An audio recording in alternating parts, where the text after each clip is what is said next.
posición privilegiada, diría yo, de todo lo que sucedió en el proceso de toma de decisiones que condujeron al 2 de abril.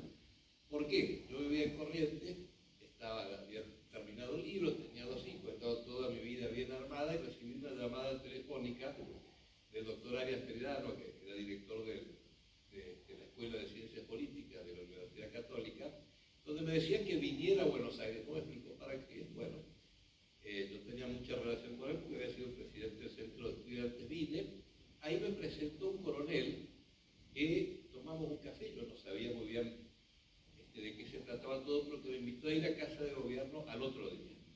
Coronel Antonino Fichera, que después llegó a comandante del Tercer Cuerpo en el año 1987, no me acuerdo. Muy bien, al otro día voy a Casa de Gobierno y Fichera había cambiado el tono, no era el tono un poco del día antes. Me dice, mire, lo llamamos porque el doctor Arias Peredano nos dijo que lo llamáramos a usted. Bueno, ¿para qué? Y entonces me dice, hay gran preocupación por el tema Malvinas. Vamos a formar una unidad de análisis, acá en Casa de Gobierno, que va a estar al lado de la oficina del presidente. Usted fue recomendado porque estuvo en un colegio inglés, o pupilo en un colegio de cultura inglesa, porque tiene el Colegio Nacional Argentino y también el inglés, conoce la cultura inglesa. Además había viajado, yo había estado en Inglaterra, entonces me dice, necesitamos a alguien que se ponga a razonar como un inglés. Bueno, se puede hacer. Pero me dice, tiene que contestar ya. Y bueno, finalmente dije que sí, me tuve que trasladar en un fin de semana porque me dijo el lunes tiene que estar acá. El lunes, ¿qué me dijo? Hay informaciones de que no solo Gran Bretaña no va a negociar nada que tenga que ver con la soberanía, sino que además va a haber una jugada impulsada por ciertos sectores de Gran Bretaña el 3 de enero de 1983, lanzando nuevamente 2 ideas que han sido ideas claves en la posición británica. Por un lado, la posesión por haber estado ahí 150 años, y la posibilidad de autodeterminación para los keltas. Y yo le digo, ¿por qué? Me dice, mire, ¿por qué? El canciller Camillón lo averiguó por un lado y por otro lado hubo una elección en las Islas Malvinas y ganó el grupo más duro de todos, y eso era cierto, había habido una elección en esos días. Entonces me dice, tenemos que hacer esa tarea, analizar desde el punto de vista de yo le dije que sí y empezamos. Esto era agosto de 1981. Había un equipo, no era uno, después estaba un periodista Fernando Lascano, Luis González Barcas y una socióloga. Tuve que leer toda la documentación inglesa, no lo voy a contar en detalle porque va a ser muy larga la exposición, pero llegué a una conclusión, en la parte que me tocaba a mí. Primero, para nosotros las Malvinas son un problema geográfico porque son de integridad territorial, y lo vemos desde ese punto de vista. Decimos, las Malvinas son argentinas porque son parte de nuestro territorio, estábamos ahí y nos sacaron. Muy bien, tenemos razón. ¿Qué dicen los ingleses? Ellos siempre miran el mapamundi, no miran su isla, porque ellos se definen como una isla comercial marítima. Y si ustedes observan, todos los estrechos del mundo importantes, más tarde o más temprano, han sido controlados por Gran Bretaña. Desde Singapur hasta el Canal de Suez, hasta Gibraltar, hasta Ciudad del Cabo, y pueden seguir buscando. Entonces, para los ingleses, desde el comienzo del problema, que se remonta a 1763, para los ingleses es un problema geoestratégico, necesario para el control de las rutas del mar. Único punto de apoyo en el Atlántico Sur. Ustedes saben que en 1763 se instalan, 1766 el gobierno español los echa, se van en 1771 y no vuelven más hasta 1833. No vuelven porque el tráfico a través del canal de Magallanes y de Cabo de Hornos no era en ese momento tan importante como después, por supuesto, debe hacerlo. ¿Por qué 1833? No se olviden ustedes que la década de 1830-1840 para Gran Bretaña es la década en que toma Hong Kong, en que se pone mucho lado. ¿Por qué 1833? Porque en deciden colonizar Australia. ¿Y qué pasaba con Australia? Si había que hacer todo el camino vía Ciudad del Cabo, era 3 veces más largo que si se venía directamente por el Atlántico y se cruzaba. Pero para eso hacía falta una base de apoyo, una base logística en el Atlántico Sur. Ese es el motivo, y eso está en documentos, por el cual se toma Malvinas.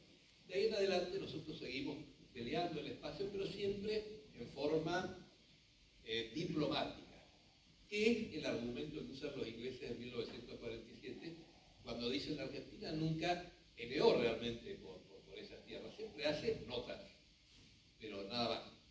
En 1904, durante el gobierno de Roca, empezaron las instalaciones argentinas, en Orca, del otro lado. Por otro lado, en las Islas Georgias había presencia argentina que duró hasta 1950. Pero los ingleses toman las Malvinas. Sigue la historia. Las Malvinas se vuelven importantes en Primera Guerra Mundial, Segunda Guerra Mundial. 1965 se produce la resolución 2065, por la cual se declara que es un enclave colonial y que hay un problema de integridad territorial argentina y por lo tanto de soberanía. Los ingleses quedan muy desconcertados, pero inmediatamente hacen una estrategia. Ya para 1966 encontraron la estrategia porque son inteligentes, son astutos, estudian mucho, tienen muy buena inteligencia. ¿Cuál fue la alternativa?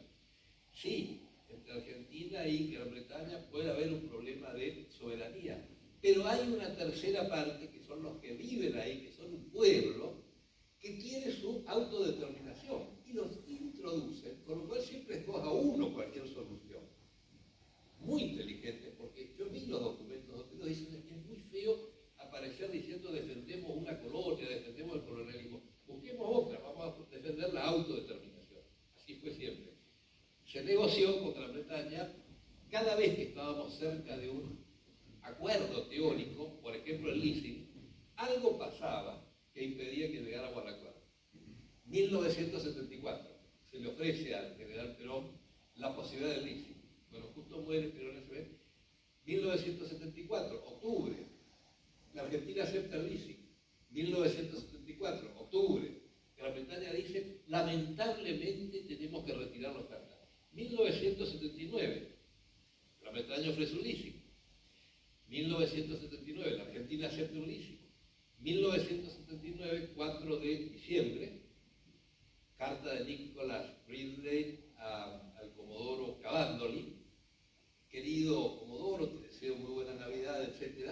Lamentablemente lo que hablamos va a tener que quedarse postergado por un tiempo y entonces te propongo que congelemos el tema de soberanía por 10 años. 1979, es decir, 1980, 1981, estábamos en ese tema. Termino la primera parte. El asesoramiento nuestro fue, no hay propósito de negociar la soberanía. Eso no va a pasar. ¿Por qué? Porque si bien hay laboristas que estarían dispuestos a hacerlo, hay una enorme confusión de poderes fácticos que no lo quieren hacer. Falkland Island Committee, que tiene un poder extraordinario y hoy más que nunca, Armada Real Inglesa, que no quiere perder ese lugar, ejército inglés también, y después un sentimiento como de amor propio del viejo león británico, etc. Entonces, en 1981 cambia el gobierno, viene el general Galtieri. Nosotros habíamos dicho que Gran Bretaña no iba a negociar la soberanía y ustedes podrán pensar, qué mal asesoramiento, porque a lo mejor lo hubieran negociado. Bueno, después por suerte salió el informe Frank, que yo recomiendo a todo argentino leer. Es un librito chiquito, se puede comprar en Mercado Libre, vale 1.200 pesos. Ahí está el informe Frank hecho en 1983, donde se establece que como principio de la diplomacia británica no se negocia la soberanía. Lo dice el informe Frank de 1965 en adelante, y dice es imposible negociar la soberanía, porque además para eso tendríamos que tener el aval de los isleños, porque si no lo tuviéramos, políticamente destrozan a cualquier gobierno que no está así. Está escrito y firmado por ellos. Nunca existió la posibilidad de negociar soberanía. Todo lo demás, claro, todo lo demás no importa mucho, añadido al hecho de que a partir del 76, con la misión Shackleton, crece la importancia de Malvinas por el tema del petróleo. Eso es muy importante. importante, ustedes recuerdan que la Armada envió un buque que abrió fuego contra el Shackleton, por supuesto tiró adelante, pero ¿qué pasó? Ahí vino el tema del petróleo. Ahí entra otro actor que es la Secretaría de Energía de Gran Bretaña, que dice hay que arreglar algo con los argentinos porque no lo podemos explotar solos, pero no podemos ceder la soberanía. Entonces hay que pensar a ver qué arregla. 1982, enero, se había producido una reunión cuando se va Viola y viene Galtieri, hubo una reunión en Casa de Gobierno, Navidad, y ahí ya Anaya habla con Galtieri de que no podíamos dejar la negociación empantanada como estaba, porque no íbamos a ningún lado, había que pensar algo que desempantanara la negociación. Ahí nace la idea del plan B. Se empieza a estudiar, y eso nos dijeron a nosotros, que estábamos ahí, y el general Iglesias era el secretario general, y nos dijo hay que trabajar en esto. Ahí empieza la idea de elaborar un plan B. ¿Cuál era el plan B? Si para octubre, Naciones Unidas, de 1982, no hay ningún progreso, tenemos que buscar algún gesto de efecto que produzca que esto se desempantane. Antecedente, caso Chile, a 8 horas de entrar en combate por un lado que nos había sido totalmente desfavorable, es decir, el lado para la Argentina era 100% desfavorable, 100%. Había muy poca alternativa de posibilidad de salir. Eso fue una iniciativa del general Videla. Cuando faltaba poco tiempo para el combate, llama al Papa y le dice, bueno, acá estamos por entrar en combate, pero si usted está dispuesto a mediar, anuncie que va a mediar. ¿Qué hace el Papa? Busca al bibliotecario que se llamaba Zamoré, que era el que tenía a mano, y lo sube en un avión, ustedes se acordarán, y anuncia que va a mediar. Finalmente, la mediación, por más que pueda haber dejado muchos resquemores, fue mejor que lo que hubiera pasado si aceptábamos el facto, porque ahí no teníamos nada, nada, el saldo fue totalmente negativo. El fallo de la Corte Internacional de la Haya, donde sí había uno de los jueces que era inglés y que además tenía particular fastidio a la Argentina, esas cosas por ahí como estudiarlas muy bien.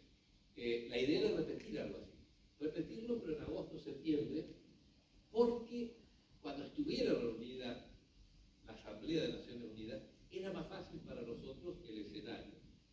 Se empieza a trabajar en esto, pero la alternativa era la diplomática y había una reunión muy importante en febrero del año 1982 en Nueva York. Que la reunión no pasa nada como de costumbre, pero que tiene un efecto político muy malo. Porque se estaba mirando que hubiera algún avance por parte del gobierno argentino. Y sale un comunicado diciendo que todo transcurrió en el mejor de los mundos, una gran amistad, que se lo y que sé cuánto, pero nada importante. O sea, una vez más, estábamos en el pantano. La soberanía no se tocaba. Esto fue febrero. ¿Qué sucede del otro lado? Que también era mi tarea, ver la parte inglesa. ¿Qué sucede del otro lado? Porque ustedes saben que el 2 de abril se precipita la decisión. Y que hay mucha gente que dice, qué locura la de la Junta Militar. Precipitar el 2 de abril una invasión para la cual no estábamos preparados. ¡Qué tontería!